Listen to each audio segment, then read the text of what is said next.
Assalamualaikum. Jangan lupa like, comment, and subscribe. Bye. Assalamualaikum warahmatullahi wabarakatuh. Alhamdulillahi rabbil alamin. Wassalatu wassalamu ala asyrafil anbiya'i wal mursalin wa ala alihi wa ashabihi ajma'in. Raditu billahi rabba wa bil islami dina wa bi muhammadin nabiyya wa rasulah. Rabbi shrah li sadri wa yassir li amri wahlul 'uqdatam min lisani yafqahu qawli. Allahumma ij'al jam'ana hadha jam'an marhuma wa tafarruqana min ba'dihi tafarruqan ma'suma.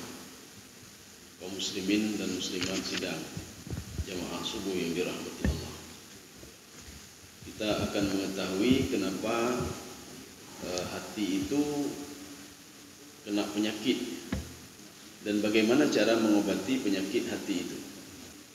Di dalam surah Az-Zariyat ayat 56, jadi Allah Subhanahu wa taala berfirman, "Wa ma khalaqtul jinna wal ins illa liya'budun." Dalam konteks ayat ini, seluruh aktivitas manusia itu sebenarnya beribadah kepada Allah. Hati itu beribadah kepada Allah. Jadi artinya ketika hati ini sudah menyimpang lain, maka itu ketika itu muncul penyakit hati. Contoh begini, kendaraan kita itu diisi solar, tapi tiba-tiba sudah berapa lama itu kita isi dengan pertalite atau pertamax, maka mesinnya akan rusak. Jadi demikian pula hati itu pada dasarnya dia itu patuh dan taat kepada Allah Subhanahu wa taala. Tetapi ketika dia sedang patuh kepada Allah, kita menarik dia kembali untuk tidak patuh kepada Allah. Maka ketika itu muncullah penyakit-penyakit hati. Sebenarnya hati ini tidak mau dia dengki sama orang lain. Sebenarnya hati ini tidak mau dia su'ul khuluq. Su'ul khuluq itu berwakai. Sebenarnya hati ini tidak mau dia cepat marah, kemudian takabur, tidak mau dia. Maka pada hakikatnya dia itu diciptakan oleh Allah, wa ma khalaqtul jinna wal ins illa liya'budun. Ini kalau kita melihat gaya bahasanya adalah gaya bahasa hasar. Hasar itu apa? Allah ciptakan manusia tidak ada lain untuk beribadah dan patuh kepada Allah. Ini dalam tanda kutip ya. Kita melihat dalam tanda kutip bagaimana patuh. Apakah kita tidak bisa mencari rezeki? Tidak dilarang untuk mencari rezeki. Apakah kita tidak boleh kaya? Tidak dilarang untuk kaya. Untuk apa menjadi kaya? Bahkan Allah mengatakan dalam Al-Quran, "Famshu fi manakibiha wa kulu min rizqih." Kamu bertebarlah di bumiku, kata Allah, cari rezeki sebanyak-banyaknya. Ini minta rezeki. Ini minta rezeki. Maka dalam konteks beribadah kepada Allah, cari rezeki yang sesuai seperti yang digariskan oleh Allah Subhanahu wa taala. Makanya maksud ibadah di situ, di dalam tafsir Ibnu Katsir, apa kata beliau? Ayyaj'alad dunya maqsudihal akhirah. Jadi yang dikatakan kita itu beribadah, itu menjadikan dunia itu sebagai fasilitas untuk bisa mengenal Allah. Kita jadikan dunia itu sebagai fasilitas untuk menuju akhirat. Kita bisa saja jualan, tapi jangan membohongi orang lain. Itulah ibadah namanya. Kita bisa saja jadi pegawai negeri, tapi jangan membohongi orang lain, jangan mengambil hak orang lain, jangan makan punya orang lain. Itu saja. Itulah ibadah namanya. Jadi artinya kita juga bisa berdagang dan lain sebagainya, tetapi tidak keluar dari norma-norma yang sudah digarisbawahi oleh Allah Subhanahu wa taala. Dan manusia sudah diajarkan oleh Allah, hatinya diajarkan oleh Allah. Fa'alhamaha fujuraha wa taqwaha. Jadi hati ini itu diajarkan dua kecenderungan. Apakah dia mau bertakwa kepada Allah ataukah dia itu mau ingkar kepada Allah Subhanahu wa taala. Maka fasilitas yang kedua inilah yang dipergunakan oleh iblis supaya manusia itu ingkar kepada Allah Subhanahu wa taala. Inilah yang selalu dihidupkan oleh iblis. Jadi makanya kita ini kenapa hati ini kadang-kadang cenderung untuk jauh kepada Allah. Yang iblis ada apa juga, dia berbisik kepada manusia supaya tidak berbuat kebaikan. Ketika berhasil dia bisik, maka yang kejahatan tadi itu bisa menguasai kebaikan yang diciptakan oleh Allah tadi. Karena ada dua tadi, kecenderungan kebaikan atau kecenderungan untuk berbuat kejahatan. Kaum muslimin sedang jemaah dirahmati Allah. Sekarang kalau sudah ada penyakit seperti itu, mobil kita sebenarnya bukan pertalit tapi solar. Cara menghilangkannya bagaimana ini supaya mesinnya kembali seperti semula? Hati kita ini cenderung kepada Allah. Hati kita patuh dan taat kepada Allah. Ini kalau sudah begini bagaimana caranya? Sudah mulai dengki sama orang lain, mulai cukup bagah bengeh, sedikit-sedikit sudah marah lagi. Kemudian suul khuluq. Kemudian berpikiran negatif sama orang lain. Itu cara menghilangkannya bagaimana? Ini kajian kita pada subuh ini. Wa kashafat laka ilalul qulub wa amraduha wa adwiyatuha binuril ilmi wal yaqin. Itu ada dua sebenarnya. Jadi kalau hati sudah kotor, bagaimana caranya? Menyewa mesin kan meu bengke, ya, meu bengke. Jadi bongkar mesin menunggu. Bongkar mesin semuanya peglih mesin-mesin. Jadi kalau ini cara pertama kan kita bongkar hati, peglih hati kan, kita bongkar hati mati dia depan. Jadi caranya bagaimana nih, Pak? Caranya binuril ilmi wal yaqin. Nuril ilmi, kenapa dikatakan nurul ilmi? Karena ilmu itu berasal dari Allah. Ilmu itu dari Allah. Jadi artinya minta terus ilmu sama Allah. Yang hana sama lagi ilmu biasa, enggak cukup. Enggak cukup kita cuma ilmu biasa saja. Hati itu begini, ini begini, cara bersihkannya begini, hantai Bapak. Maka membutuhkan kepada nurul ilmi. Jadi ilmu dari Allah. Maka kita minta, ya Allah ajarkan ilmu kepadaku. Ya Allah lempangkanlah dadaku ya Allah. Inilah namanya ilmu yaqin namanya. Nurul ilmi wal yaqin, dan keyakinan untuk meninggalkan perbuatan itu. Kaum muslimin sedang jemaah yang dirahmati Allah. Makanya kenapa Nabi Adam alaihissalam itu para malaikat disuruh sujud pada Nabi Adam. Makna sujud di sini di dalam tafsir Al-Baydawi, as-sujud bermakna tawadhu. Sujud itu maknanya apa? Tawadhu, merendahkan diri. Allah mau malaikat-malaikat itu merendahkan diri di depan Nabi Adam alaihissalam. Kenapa? Karena ilmu Nabi Adam yang luar biasa. Ilmu Nabi Adam bukan ilmu kepala, tidak, tapi nurul ilmi wal yaqin. Ilmu di sini, Pak. Ya. Jadi makanya bukan ilmu yang dia cari, tidak. Kita kan sudah pelajari. Ilmu itu kan ada dua, Pak. Ada ilmu yang pertama, yatalaqqal al-'abdu min ta'ammul wa tafakkur. Jadi ilmu yang dicari oleh seseorang itu melalui jenjang pendidikan. Bitafakkur, dia berpikir. Maka orang-orang dulu itu berpikir ilmuwan, uru-uru ilmuwan zamannya. Ada Aristoteles, Solomnya, dia duduk berpikir, ilmunya bertambah, berpikir lagi, bertambah lagi. Ini namanya bitafakkur wa ta'ammul. Tetapi ilmu model seperti ini, imma ayakuna khata'an wa imma ayakuna sawaban. Ilmu ini bisa benar, bisa salah. Maka banyak teori-teori Aristoteles itu dibantah oleh teori yang lain. Kenapa? Perkembangan ilmu manusia. Ya. Kita nanti buat buku, Pak. Kita pegang buku. Setelah beberapa puluh tahun kemudian, buku kita disanggah oleh orang lain dan tidak berlaku lagi. Ini namanya ilmu yang pertama. Bisa benar, bisa salah. Kadang-kadang seorang mengatakan saya sudah benar, kata Aristoteles, Pak. Tetapi setelah ratusan tahun kemudian, puluhan tahun kemudian dibantah dengan teori-teori yang lain.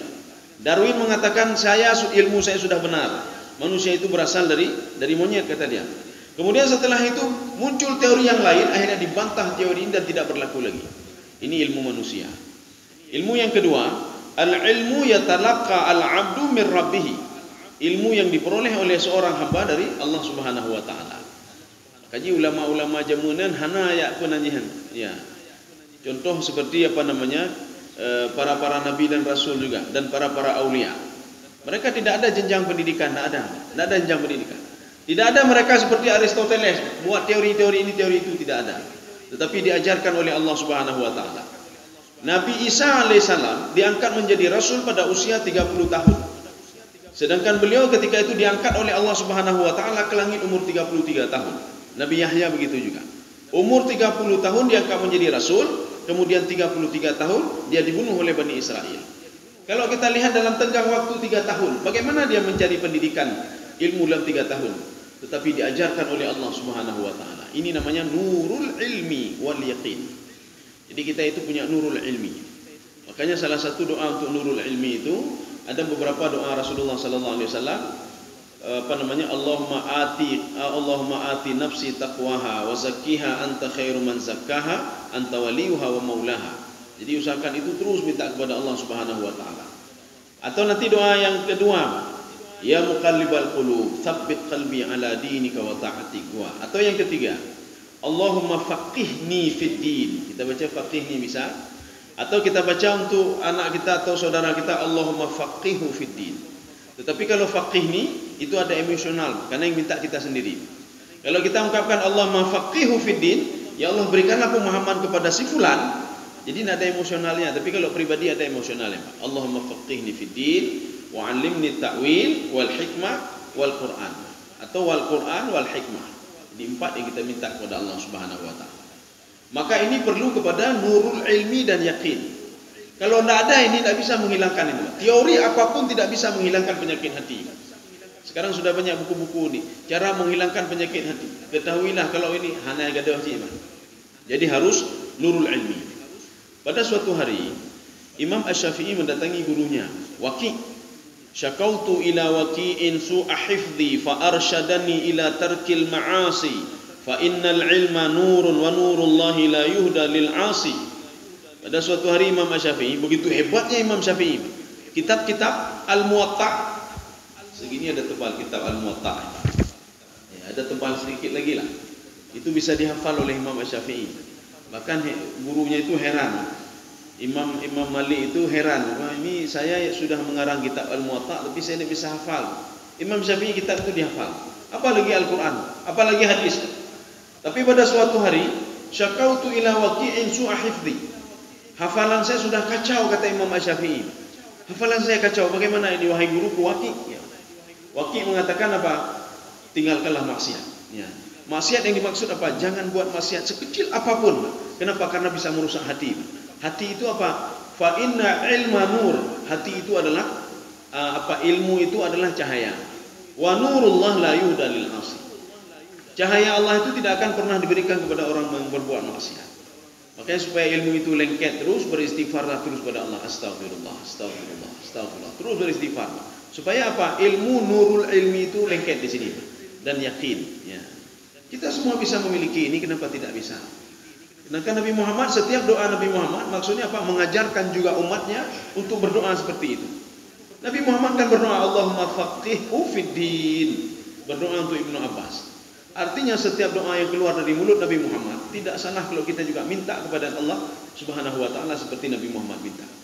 Atau kita minta kepada Allah, ya Allah ajarkan saya sebagaimana Engkau mengajarkan Nabi Adam ya Allah. Nabi Adam baru diciptakan oleh Allah, diberikan roh oleh Allah, ilmunya luar biasa. Kita minta kepada Allah. Ya Allah ajarkan saya seperti Engkau mengajarkan Nabi Adam. Ya Allah ajarkan saya sebagaimana Engkau mengajarkan Nabi Nuh, sebagaimana Engkau mengajarkan Nabi Khidir. Yang embung untang apa? Menyombongkan penyakit hati, menyobengki hati kagak ada penyakitnya. Kemudian kita perbaiki lagi hati, kembali lagi dia. Itulah seperti itu. Nanti lagi mesin apa? Mesin itu ketika dia rusak mesinnya, meu bengkai, pegeli. Kaglehnya, tak begak kutolong. Jadi makanya perlu kepada riyadah. Riyadah ini latihan. Latihan artinya apa? Untuk tidak berbuat maksiat. Latihan apa artinya? Latihan untuk terus dekat dengan Allah Subhanahu wa taala dan menjauhkan perbuatan maksiat. Ini seperti pembahasan kita pada pertemuan yang lalu. Hati ini sebenarnya lebih cenderung kepada taat dan patuh kepada Allah. Ya, dia tidak mau melanggih. Dia tidak mau buat ini, buat itu, tidak mau dia. Hati ini. Ya. Jadi makanya dia ingin apa? Dia ingin dekat dan beribadah kepada Allah. Cuma kata Imam Sawi dalam tafsir beliau, kenapa hati ini sudah mulai jauh dari Allah? Karena dia sudah mulai dekat dengan tubuhnya, Pak. Ya, sudah ada gaya-gaya hidupnya. Gaya hidup ini melihat orang lain begini, dia begini, melihat ini begini. Yang sudah mulai ini, Pak. Artinya apa? Sudah mulai jauh dari Allah Subhanahu wa taala. Tetapi ketika nanti tubuh itu berpisah dengan hati lagi, ya sudah mulai dekat lagi dia. Sudah mulai dekat lagi dengan Allah. Tapi untuk apa lagi?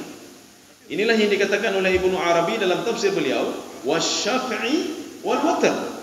Wasyaf'i demi yang genap. Apa yang genap itu? Bersatunya roh dan tubuh.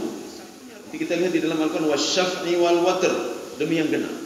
Ketika yang roh bersatu dengan tubuh, seorang sudah mulai pengenggap, sudah mulai begini, sudah mulai begitu, sudah mulai gaya hidupnya, sudah mulai saya ingin begini, ingin begitu, semua dia mau dia. Saya mau ini, saya mau itu, semua dia mau. Tetapi ketika berpisah lagi dengan ini tubuhnya, dia baru minta maaf kepada Allah Subhanahu wa taala. Wasyaf'i wal watr atau wal witr. Watr itu apa? Watr itu satu. Apa maksud satu? Ketika roh sendiri, ketika tubuh sendiri, baru dia teringat kepada Allah Subhanahu wa taala. Tubuh tidak bisa membantu dia lagi. Dia tahu kalau yang menciptakan roh itu adalah Allah Subhanahu wa taala. Maka ketika itu roh selalu ini sama Allah. Ini bukti kita begini saja.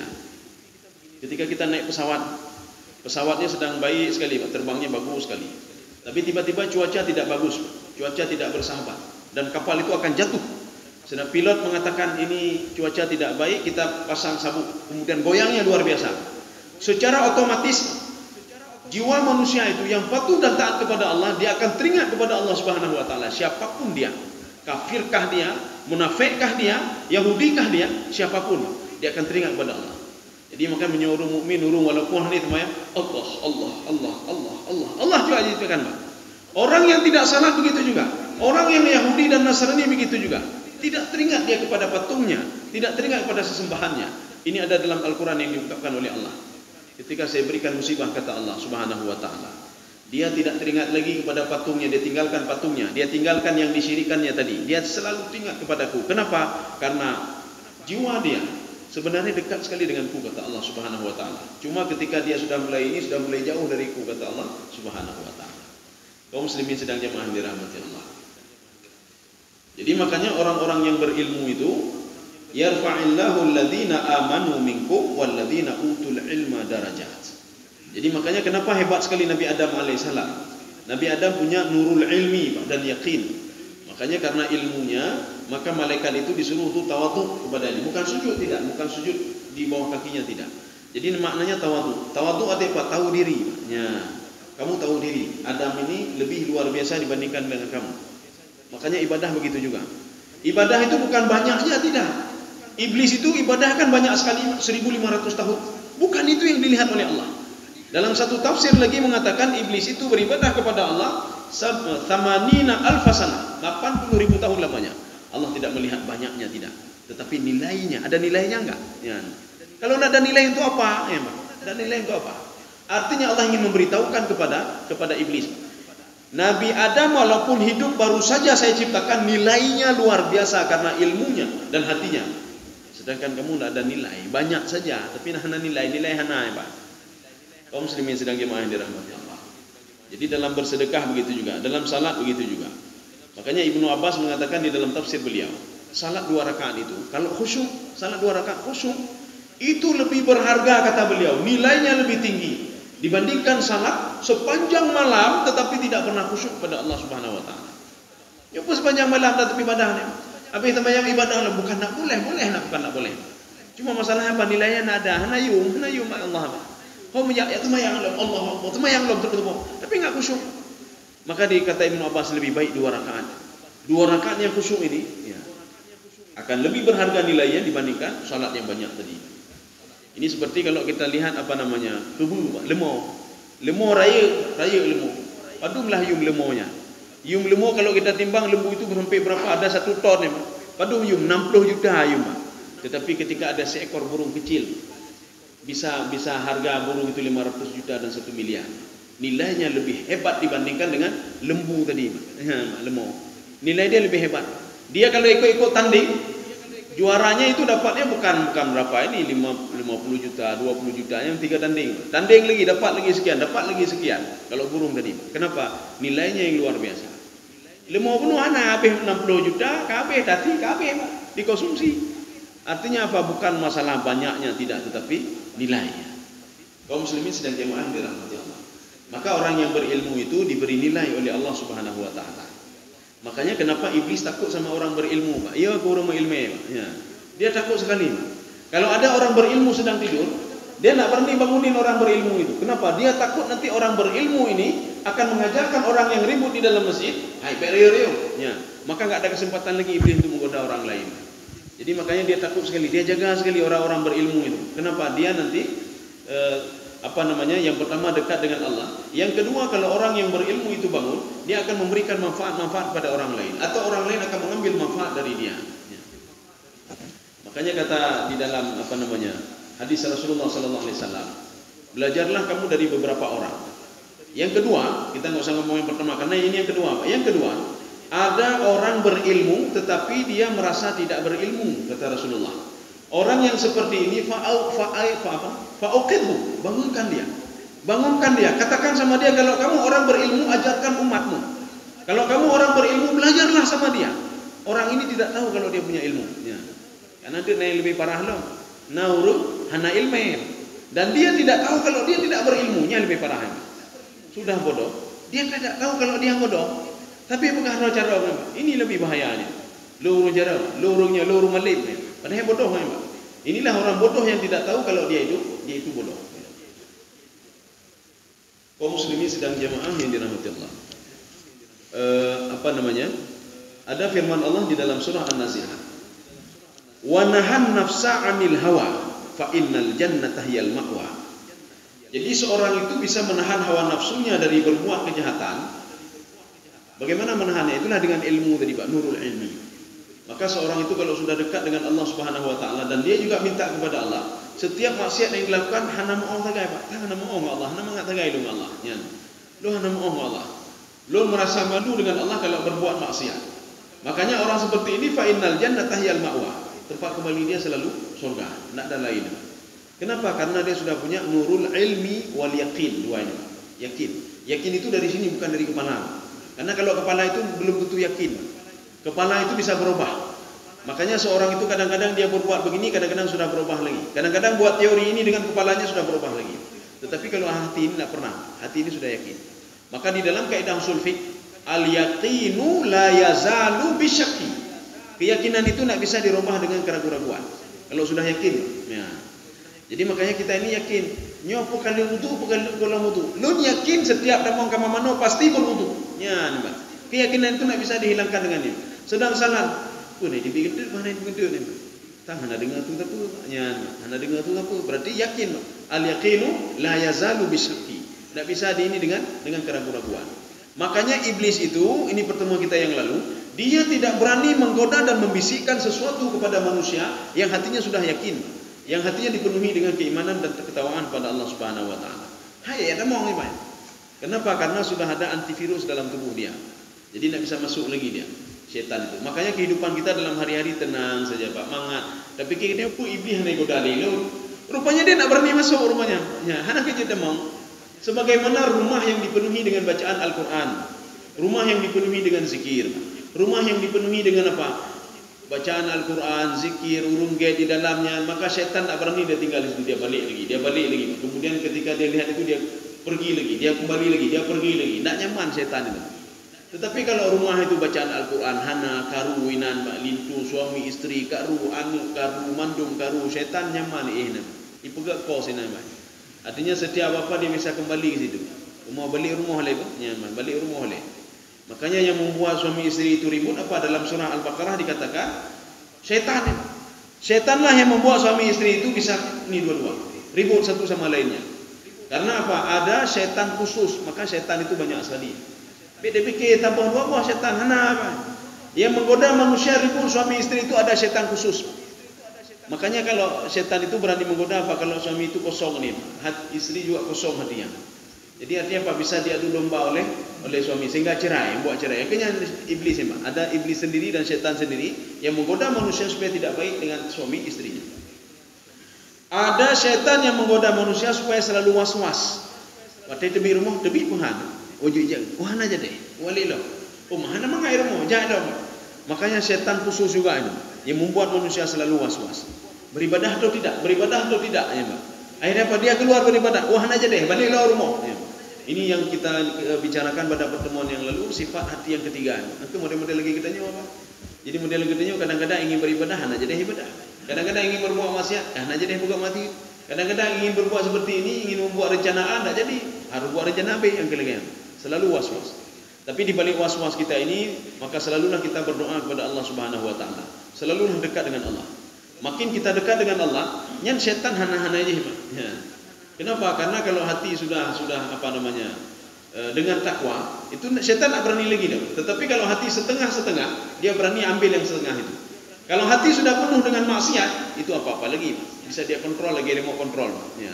Jadi artinya dia bisa di mana saja tapi bisa dikontrol manusia itu. Kenapa? Maksiatnya sudah ada dalam hati ini. Kaum muslimin sedang jemaah dirahmati Allah. Manusia itu al-mu'min baina khamsi syada'id. Ya. Orang mukmin itu ada 5 yang membuat dia gundah. Ada 5 hal membuat dia gundah. Yang pertama apa? Mukmin yang suduhu. Ada seorang mukmin yang dengki sama dia. Mukmin juga tapi dengki sama dia. Ya, kita nyo sama-sama tak sembahyang, tak ibadah. Kita sama-sama salat, sama-sama ibadah, sama-sama bayar zakat, sama-sama susah-susah. Tetapi dia itu, ini yang membuat manusia itu, kata Imam Ghazali, yang membuat manusia itu susah, gundah, itulah 5 hal. Ini hadis ya, bukan kata Imam Ghazali, hadis yang diadopsi. Walaupun hadis ini dia pada level dhaif. Jadi dhaif itu bukan hadis palsu, tidak. Dhaif itu mungkin ada salah satu perawinya yang ada illah ya. Maka posisinya pada dhaif. Kita yang membuat kita gundah siapa? Ada mukmin orang salat bersama kita, dia dengki sama kita, Pak. Yang kena gundah nih. Kayaknya urung sembahyang gelon tapi dengki gelon nego. Satu, ya. Makanya ini kita harus membentengi diri. Itulah membentengi diri dengan apa? Dengan nurul ilmi wal yaqin tadi, Pak. 2 tadi. Kemudian yang kedua, wa munafiq bi buktihi. Nah, orang munafik yang bengeh bedanya. Maka di antara kelompok-kelompok itu ada munafik 1 orang atau 2 orang di situ. Munafik ini apa? Dia marah selalu sama kita. Yang orang munafik. Yang itu tah adanya. Artinya apa yang buat kita susah dengan dengan ketika beribadah kepada Allah. Nyo na orang munafik di sini sudah 2. Kemudian yang ketiga, wa kafir yukhatiluhu. Nah, orang kafir. Kafir itu bagaimana? Kafir itu sudah pernah kita ulang-ulang, Pak. 7 kafir, bukan kafir yang tidak salat saja, tapi 7 kafir itu yang akan membunuh karakter kita. Ya. Hanagalak kita nyawa, Pak. Hanagalak bino. Itu ada saja, Pak. Makanya kita tidak nyaman dalam beribadah, tidak nyaman, semua tidak nyaman. Kenapa? Karena ada orang di sekeliling kita yang ingin membunuh karakter kita. Hanagalak kita nyawa. Ikalah saingan lem. Saingan dalam ibadah, Pak.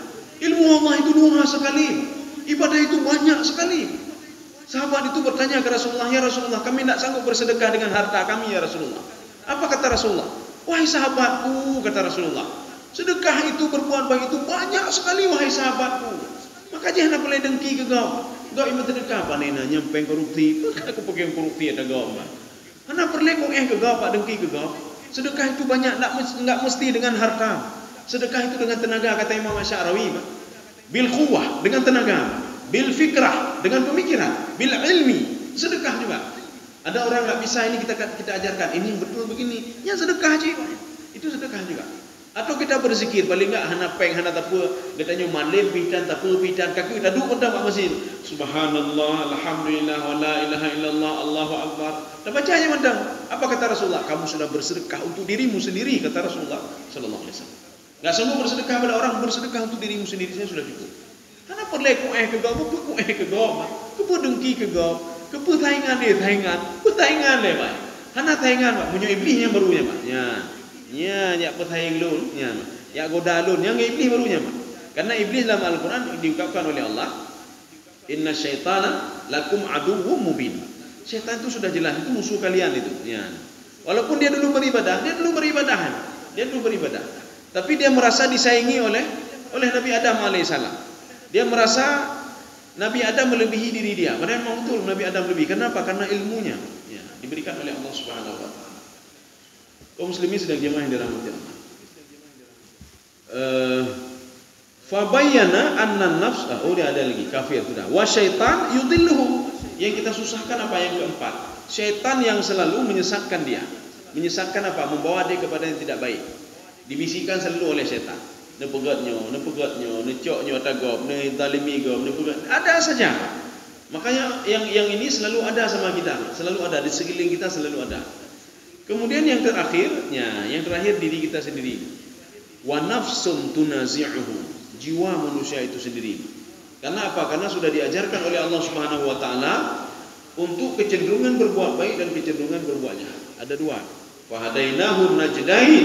Saya berikan 2 jalan. Saya ajarkan 2 jalan. Jalan maksiat dan jalan ketaatan kepada Allah. Kalau kamu buat begini, kamu sudah maksiat. Kalau kamu buat begini, kamu sudah taat kepadaku, kepada Allah Subhanahu wa taala.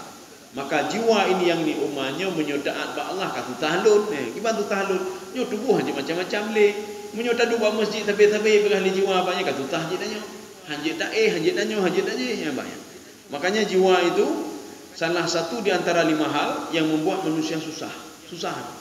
Maka bagaimana supaya tidak susah? Itulah minta tadi Pak dua tadi, nurul ilmi wal yaqin. Kalau sudah ada itu, itulah yang memberikan apa? Kalau kita ini hakimnya, kamu tidak boleh macam-macam, kamu harus kembali. Kebaikan itu begini, kebaikan itu akan membantu kamu. Kejahatan itu akan membuat kamu sengsara sendiri. Kejahatan akan membuat kamu susah sendiri. Maka yang membuat kita susah itu diri kita sendiri. Yang membuat kita susah, membuat kita kamu gedero neo Pak. Gebabunya kamu gedero katanya. Coba kita tenang Pak. Ketenangan itu akan diperoleh dengan nurul ilmi wal yaqin. Nurul ilmi dan yakin akan diperoleh. Bagaimana kita bisa dekat dengan Allah Subhanahu wa taala? Menyukato dengan Allah. Bagaimana pegilih le Pak, kuehnya pegilih le mendum. Ketika itu mintalah yang dua ini Pak, nurul ilmi wal yaqin. Ya Allah, artinya apa? Hati saya supaya yakin terus ya Allah. Ya Allah, berikanlah kepada saya cahaya dari Engkau ya Allah, ilmu dari Engkau ya Allah. Nya menyo ilmu dari Allahnya hanatan salah Pak, tidak pernah salah. Ilmu dari Allah tidak pernah salah. Kebaikan itu tidak pernah salah. Tapi kalau ilmu manusia itu salah atau benar. Kaum muslimin sedang jemaah yang dirahmati Allah. Kenapa mesti nafsu itu yang paling dominan? Yang kelima itu nafsu paling dominan. Jadi Rasulullah sallallahu alaihi wasallam ketika selesai melakukan selesai perang Badar, Rasulullah mengatakan marhaban bikum qaddamtum minal jihadil asghar ila jihadil akbar. Selamat kalian sudah berhasil selesai perang Badar. Kalian sudah berjihad dari jihad kecil menuju jihad besar. Sahabat bertanya, ya Rasulullah, perang Badar ini jihad besar ya Rasulullah? Tidak, ada yang lebih besar daripada ini kata Rasulullah. Apa itu ya Rasulullah? Jihadun nafsi, jihad melawan hawa nafsu kalian. Nafsu kalian cenderung untuk ini, cenderung untuk itu. Kalianlah yang membentenginya. Kalianlah yang menjadi hakimnya kata Rasulullah SAW. Kalianlah yang mengarahkannya. Memang berat ya. Hati menghunyo, hati menghunyo jabatan, hati pun menghunyo. Aja Pak kita kontrol Pak. Ya, kita kontrol. Jadi makanya itulah mengontrol hawa nafsu namanya. Maka seperti tadi wanahan nafsa anil hawa. Kita tidak bisa menahan hawa nafsu kalau tidak ada dua tadi. Nurul ilmi wal yaqin. Artinya apa? Kita tahu ilmu kita tahu secara batin ini kalau gegok itu tidak bagus. Kalau suul khuluq berakal itu tidak bagus. Kita tahu kalau berbuat maksiat itu tidak bagus. Kita tahu kalau ambil punya orang lain itu tidak bagus. Kalau itu sudah kita yakininya, mendung bedanya. Makanya Allah mengatakan wal aqibatu lil muttaqin. Sebenarnya yang paling hidup bahagia di dunia itu dunia akhirat bahagia orang muttaqin saja. Ulehna bahagia. Kenapa? Karena di dunia dia bahagia. Dimanapun dia bahagia. Ketika dicabut nyawa dia bahagia. Hana urung bahagia cabut nyawa, Pak. Urung yo cabut nyawa. Mati kan dia mati. Ya, tetapi orang-orang ini tidak takut ya. Bahkan dia senang dan bahagia orang muttaqin. Ketika di alam barzakh, orang muttaqin itu senangnya luar biasa. Ketika dibangkitkan di padang mahsyar, dia juga senang luar biasa. Apalagi ketika dimasukkan ke dalam surga, kesenangannya itu luar puncak kesenangan luar biasa dia. Kaum muslimin sedang jemaah dirahmati Allah.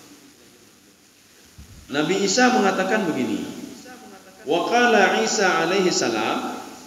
Jadi jangan berarti perkataan Nabi Isa itu Injil, tidak.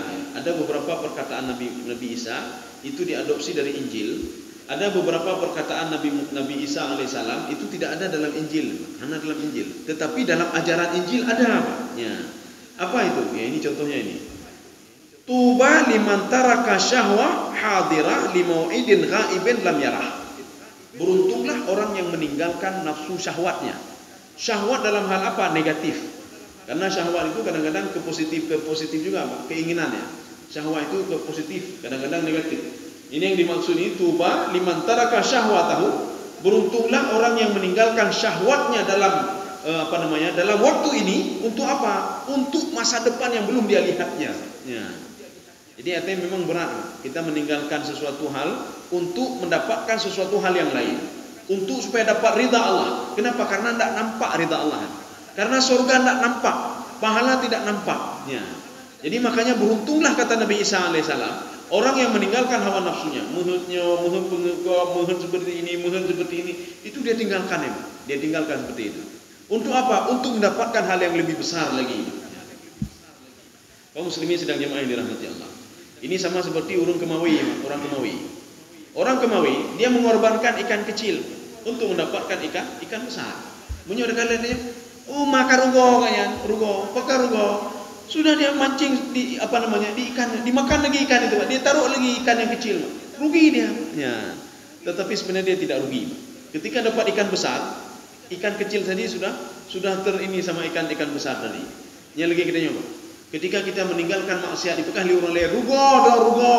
Ada kesempatan untuk berbuat korupsi, tidak engkau ambil. Ada kesempatan untuk mengambil punya orang lain, tidak engkau ambil. Ada kesempatan untuk mengambil harta yang banyak, tidak engkau ambil. Rugi kamu. Memang dalam waktu itu dia rugi. Tapi dalam waktu yang lama nanti, yang panjang nanti dia akan beruntung. Ya, dia akan beruntung. Ya. Karena setiap perintah Allah itu kadang-kadang tidak masuk akal. Hanya temuakai dan tidak bisa dicerna oleh manusia. Pembuatan kapal Nabi Nuh di atas bukit tidak masuk akal. Itu kan perintah Allah Subhanahu wa taala. Buatlah kapal di atas bukit. Itu tidak masuk akal ini. Ya, artinya apa? Ada perintah Allah yang tidak masuk akal, ada perintah Allah yang masuk akal manusia. Maka setiap perintah Allah jalankan saja. Maka Nabi Nuh alaihissalam terus menjalankan perintah Allah walaupun tidak masuk akal. Kapal di atas kan hanya demakai. Tetapi setelah kejadian itu nanti beberapa tahun kemudian terjadi banjir itu, baru demakai. Oh, goyor baji ya. Betul rupanya bawa kapal di atas itu. Ya, kita begitu juga. Ketika kita meninggalkan maksiat, nanti ketika di padang mahsyar nanti, pahala di pujai lagu. Tidak usah padang mahsyar, udah. Ketika sakaratul maut mentang ya. Maka amal-amal kita itu menolong kita. Ada dalam sebuah hadis begini. Ketika seorang mau meninggal dunia, maka ketika itu malaikat datang melalui kakinya, Pak, ingin mencabut nyawa. Maka orang itu dari berbagai cara dicabut nyawa, Pak. Ada melalui kakinya. Maka kadang-kadang lebih gigi, Pak. Ada melalui tangannya, ada melalui ubun-ubunnya. Waktu dia datang melalui kakinya, apa kata kaki? Baik sembarangan ron cok-coknya Pak kakinya. Ya, jangan sembarangan kata kaki, Pak. Ini kaki ini selalu datang ke tempat Allah ini. Ini selalu beribadah kepada Allah ini. Ya. Akhirnya ibu malaikat becok untuk melalui jarum. Macam-macam dah, Pak. Kamu harus hati-hati ini. Ini tangan ini selalu bersedekah. Maka beruntuklah orang yang banyak bersedekah. Kenapa? Tangannya itu akan membantu dia nanti. Baik macam-macam ron. Akhirnya malaikat datang melalui ubun-ubunnya. Apa kata kepalanya? Kamu jangan macam-macam. Ini kepala ini selalu sujud kepada Allah Subhanahu wa taala. Akhirnya malaikat mengatakan, "Bagaimana cara cabut lain?" Akhirnya Allah mengatakan apa? Bawalah namaku. Dia akan takut kepada namaku. Ya, bawalah namaku. Melalui apa saja bisa kamu tarik. Bawalah namaku. Tadi kamu tidak membawa namaku, kata Allah Subhanahu wa taala. Ya. Ini sebagaimana iblis. Iblis ketika menggoda manusia selalu membawa-bawa nama Allah. Yang kehebatnya iblis. Ya, iblis kalau dia ingin menggoda manusia, ingin macam-macam, dia minta izin dulu pada Allah. Fa bi'izzatika, dengan kemuliaanmu ya Allah, lu izin dulu ya Allah, lu puji di bulan ya Allah, lu izin ya Allah, minta izin dulu Pak sama Allah Subhanahu wa taala. Maka tak perlu takut sama iblis. Kenapa? Iblis takut sama Allah ya Pak. Dan iblis kalau ingin melakukan sesuatu dia minta izin dulu pada Allah. Katanya pun ada lagi izin Allah ya. Ya Allah, lu punya ajih di bulan, lu izin ya Allah, lu nyak dengki ke tipulan, lu ya poh tipulan, ya cok atas tipulan, lu izin bu. Hana lagi izin bu. Artinya apa? Iblis saja dia minta izin kepada Allah untuk melakukan maksiat. Minta izin kepada Allah.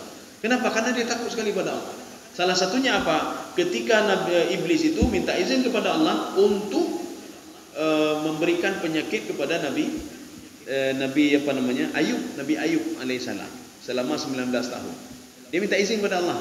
Di situ ada andil iblis, tapi dengan tanda kutip izin Allah Subhanahu wa taala. Kalau tidak diberikan izin oleh Allah Subhanahu wa taala, maka Nabi Ayub tidak seperti itu. Tidak diberikan penyakit oleh iblis dengan izin Allah, tapi sudah diberikan izin oleh Allah. Apa kata kunci iblis?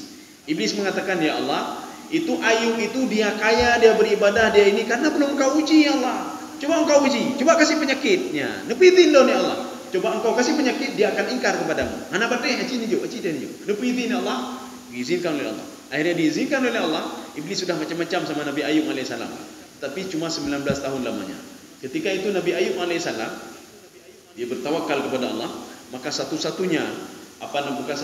banyak salah satu di antara doa tawakal itu hasbiyallahu wa ni'mal wakil, ni'mal maula wa ni'man nasir, wa la haula wa la quwwata illa billahil aliyyil azim.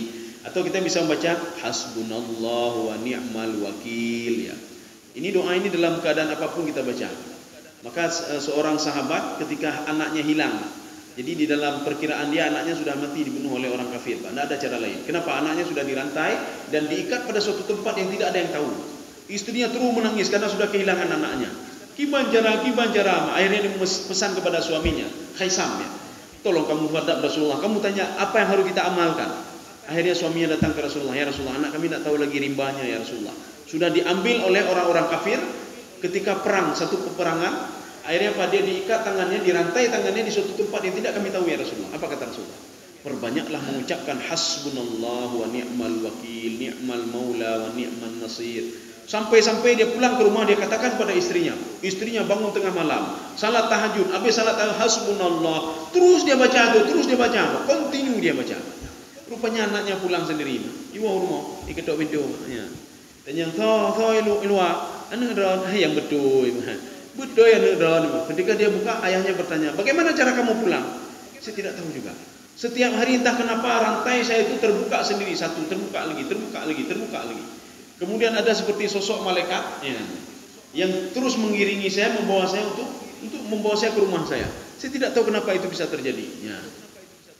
Kaum muslimin sedang jemaah yang dirahmati Allah.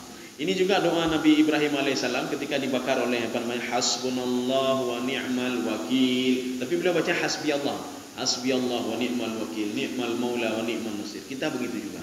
Kalau ada problem, ada masalah, terus baca itu. Tetapi bacaannya harus tidak mau latih. Ya. Nyoba di rumah duduk hasbiyallah ni'mal wakil ni'mal maula. Hai tetap berdoa lagi orang Pak ya. Nya hai tidak mau latih Pak. Ya. Jadi kita mau latih. Jadi artinya apapun yang terjadi kita mau latih Pak. Ya. Lebih bagus lagi kita tahu apa namanya artinya Pak. Tahu artinya.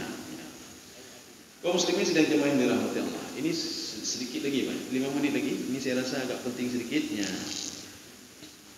Wa qala aidan. Jadi Imam Ghazali mengatakan begini. A'da'ul insan thalathah. Musuh manusia itu 3. Itu musuh dia. Maka seorang itu kalau ingin hidup bahagia dunia harus tahu musuh dia siapa. Yang musuh hanya itu tahu musuhnya, Pak. Setiap apa yang dilakukan selalu dilawan oleh musuhnya. Hai itu tahu aja musuhnya, Pak. Ya, jadi bahkan dia yang di sekeliling dia menjadi musuh dia tidak tahu. Makanya Imam Ghazali mengatakan musuh manusia itu ada 3. Jagalah 3 ini. Ya. Yang pertama apa kata beliau? Dunia dia. Rupanya dunia itu musuh dia. Musuh kenapa? Seorang susah beribadah gara-gara dunia. Seorang marah kepada anaknya gara-gara dunia. Tidurun karung hina gara-gara dunia. Seorang anak membunuh ayahnya gara-gara dunia. Seorang ayah membunuh anak kandungnya sendiri gara-gara dunia. Seorang saudara membunuh saudaranya sendiri gara-gara dunia. Maka dunia itu musuh sebenarnya. Kan saudara gedenya. Kan dia gedenya musuh. Gara-gara tanah sejengkal saja sudah ayah membunuh anaknya, anak membunuh ayahnya. Gara-gara harta warisan sedikit sudah membunuh. Setelah meninggal kabeh kan ada betul-betul harta tidak dapat apa-apa tidak dapat. Ya lagi pun aja ada kejadian kita di Lamprit dulu sudah lama sekali. Jadi ada seorang ibu, suaminya tukang becak Pak, temari becak. Wah rumah, idenya berapa dapat hari ini? Tidak ada dapat apa-apa. Kenapa? Karena saya terlambat bangun dan tidur tadi. Bengeh di nang ya tu becak. Itu becak. Begitu tu becak, habis kita becak suami, tu becak lu jedak cik, mengedet di rumah. Akhirnya dia di rumah. Habis di rumah becak hanali, rumah hanali. Kata dua rumah hana tempat puli. Jadi artinya apa? Jangan terpengaruh Ini kan yang membuat kita karu suami istri kan seperti itu. Yang membuat ribut satu orang satu sama lainnya kan seperti itu. Gara-gara apa yang menembak? Gara-gara dunia. Setelah dia lakukan itu baru dia hidup rupanya karubo. Hana bedonya Ini yang pertama. Bagaimana caranya supaya kita bisa mengenal musuh kita itu, supaya kita bisa tidak terjebak dengan dunia itu? Kalau dunia itu fahtaris minad dunya bizuhdi fiha. Hendaklah berzuhud. Bagaimana zuhud? Zuhud itu bukan berarti pakaian compang-camping tidak. Zuhud itu bukan berarti kita tidak boleh kaya, tidak. Zuhud itu bukan tidak berarti kita tidak boleh pergi ini, tidak boleh berdagang ini, berdagang itu. Bukan, Pak. Zuhud itu bukan seperti itu. Zuhud di dalam konsep Imam Al-Ghazali itu zuhud beliau. Dunia di tanganmu, kemudian akhirat di hatimu. Ya. Kenapa di tangan, Pak? Jabatan hilang, cari lagi, itu tutah nama. Jabatan hilang, itu tutah, bidana. Oh, rumah duduk, bidana, itu tutah nama, Pak. Oh, hari ini rezeki cari lagi, apa susah. Itu yang dimakan dengan dunia di tangan, Pak. Ketika terlepas cari lain lagi. Jadi jangan jadikan akhirat di tangan, tetapi akhirat di hati. Ya. Bagaimana akhirat di hati? Ini tidak bisa diobrak-abrik oleh siapapun. Keyakinan kita kepada Allah. Kalau ini entahlah bisa lari, bisa ini cari lain, Pak. Tapi ini tidak bisa. Tidak bisa. Artinya apa? Akhirat selalu di hati. Ketika salat kita selalu beribadah. Ketika buat ini kita selalu patuh pada Allah Subhanahu wa taala. Tidak bisa diobrak-abrik. Kalau ini entahlah. Kalau hilang dia bisa dicari lagi. Inilah yang ada pada sahabat Rasulullah SAW, Utsman bin Affan. Begitu kayanya Utsman bin Affan. Tetapi Utsman bin Affan menjadikan dunia itu di tangannya dan akhirat di hatinya. Ketika dia bersedekah, sedekah juga ni. Dia nak mitalo, tu tahu. Oh nyo, sedekah juga mitalo, tu tahu habis peng, mitalo ni. Jadi tidak seperti Jadi sekarang jangan jadikan akhirat di tangan. Kalau akhirat di tangan, ya. Anak ibadah hek tak, anak buku lah, anak tak ibadah, anak buku tu tak ibadah lah panjang-panjang tu tak mitalo-nya ni hanya dia mah. Omanya anak tak ibadah dah temu kau, tak ada kemaah bagainya. Jadi dia minta maaf sama beliau. Kita sudah macam nanti kan minta maaf. Yang kita takutkan kita belum minta maaf kepada beliau, ketika itu kita sudah meninggal dunianya yang hanya dia. Ini yang pertama. Berarti harus zuhud. Jadi zuhud itu seperti kata Imam Ghazali dalam kitab beliau, bukan Ihya Ulumuddin. Sirajul Talibin, syarah daripada Minhajul Abidin. Emas itu sama seperti batu. Kita sudah pernah menjelaskan. Kalau emas sama seperti batu, itu sudah zuhud. Artinya apa? Kalau batu hilang kita tidak ambil pikiran, emas hilang tidak ambil pikiran juga, berarti kita sudah zuhud memang. Nya ka zuhud. Ya. Menyogadah telak tajak masjid hana masalah. Nya ka zuhud main. Tetapi menyogadah telak masjid. Lah itu yang lain. Gadah telak tapi gadah telak. Nya mesti hana zuhud lah. Tapi menyogadah masjid gadah telak. Alah, belolai pun tu tahan. Makanya yang memang pencuri memang belolai. Pencuri yang memang. Kan gedanya yang memang, jino terbalik, gedanya yang memang pencuri yang tenang. Ya. Tapi menyogadah belolai iculah Honda apa? Belolain pencuri makin memang rumah pun kaya ada orangnya. Icu Vespa dah belau yang lebihnya dah, icunya dah belau motor aja. Rumah kepala pencuri memang memang. Artinya apa? Orang yang dicuri itu sudah zuhudnya luar biasa. Level zuhudnya luar biasa. Sekarang yang kedua, syaitan. Musuh manusia itu syaitan. Ya. Bagaimana cara jauh dari syaitan? Wa minasyaitani bimukhalafatihi. Jadi untuk menjauhkan diri dari syaitan mudah sekali. Mukhalafatihi apa? Selalu ketika dia katakan hana pak dengar. Dia bilang ini hana pak dengar. Ketika kita ingin bangun tengah malam nyoyak tahajud, bek hana pak dengar. Mandu hana pak dengar. Maka ketika itu syaitan bisa dikalahkan. Ya. Ketika kita ingin pergi ke tempat baik-baik, syaitan mengatakan hebe dia. Hana pak dengar. Paling enggak kita berzikir kepada Allah. Kebiasaan ini membuat syaitan tidak berani macam-macam sama kita. Dan kita itu ibohyu oleh syaitan. Kan manusia mendang bohyu oleh syaitan ibohyu mudanya. Ketika kalian katanya mati bulan ni payah plung. Dia itu orangnya luar biasa. Payah plung syaitan ni kalau katanya. Ya. Jadi artinya bukan manusia saja memberikan nilai kepada kita, syaitan ibu nilai kepada dia. Dan dia takut sekali kepada orang-orang seperti ini. Kemudian yang ketiga, nafsu. Nafsu itu jiwa manusia. Bagaimana cara untuk jauh dari pengaruh jiwa ini? Bitarki syahwat. Tinggalkan syahwat. Syahwat dalam tanda kutip artinya apa? Syahwat yang menjurus pada hal negatif. Ketika hati ini menjurus hal negatif, sang mangat sang menyudah korupsi, bek korupsi. Sang mangat sang menyudah bek dah. Karena kita sebagai hakimnya, bek macam-macam. Oh sang mangat ada kau dah pulang, bek macam-macam. Ini kalau tiga-tiga ini berhasil kita ini kan yang aman manusia, aman. Maka inilah Allah katakan wal aqibatu lil muttaqin. Orang yang paling aman, tenang hidupnya itulah orang muttaqin. Makanya gedanya mudah-mudah lagi gedanya. Artinya apa? Nyo leh-leh mentengna apa gedanya? Mentengna leh-leh gedanya. Artinya apa? Pengaruh kita kepada dunia masih ada. Kemudian pengaruh dari godaan syaitan masih ada. Kemudian pengaruh nafsu itu untuk berbuat maksiat masih ada. Makanya kita terus berusaha. Maka kata Imam Ghazali mengatakan kuncinya cuma satu saja. Maksiat kuncinya satu. Kemudian juga taat juga kuncinya satu. Bagaimana satu? Riyadah. Riyadah itu apa? Kebiasaan. Orang yang tidak terbiasa bangun salat subuh maka berat. Tapi kalau sudah biasa bangun salat subuh maka tidak berat. Orang yang biasa buat maksiat maka maksiat itu enak sama dia, tidak berat sama dia. Tetapi orang yang tidak pernah melakukan maksiat, dia melakukan maksiat sekali saja, maksiat itu akan berat sama dia. Walaupun maksiat itu kecil sekali. Kau atau cok ada kau, aku penjara kalau mencok ada kau. Tetapi kalau orang sudah terbiasa ambil punya orang lain, itu maksiat itu akan mudah sekali. Maka kuncinya satu kata Imam Ghazali, riyadhah. Kebiasaan. Terus biasakan diri. Kalau berat juga biasakan terus. Sesuatu hal yang berat kalau sudah terbiasa, maka tidak akan berat. Dia rasa nak perleli pertanyaan ini. Ya. Baik, ini pertanyaan. Jadi mudah-mudahan ada manfaatnya bagi tuan-tuan sekalian. Subhanakallahumma bihamdika asyhadu an la ilaha illa anta astaghfiruka wa atubu ilaik. Assalamualaikum warahmatullahi wabarakatuh.